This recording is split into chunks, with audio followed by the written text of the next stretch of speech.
tell us any more about the president's meeting with Brittney Griner and Paul Whelan's families here at the White House?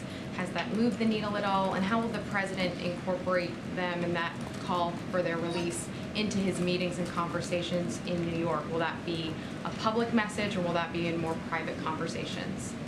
So the president had a long session with Elizabeth Whelan and then with Sherelle Griner, Brittney Griner's wife.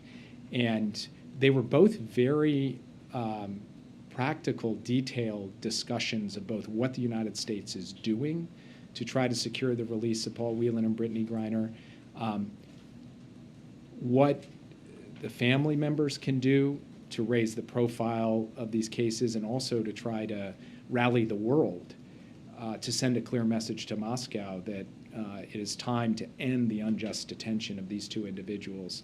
And then the president, of course, took the opportunity just to express his empathy, to comfort them, to make clear that any time they needed to pick up the phone and call just to talk about it, he would be available. And in that sense, it was President Biden in the way that you've seen him in many other contexts. And it was really important for him to be able to look into the eyes of the family members to just reinforce his own commitment to making sure that we get them home as rapidly as possible.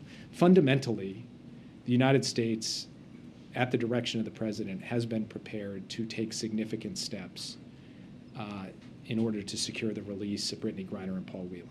We have communicated that to the Russians. We've had direct discussions with the Russians on it on a regular basis over the course of the past few months.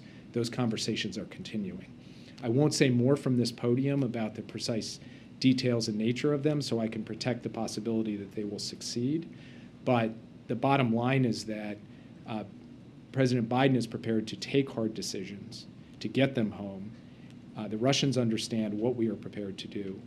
And from our perspective, it really is up to Moscow itself to then take the hard decision to actually move forward with this.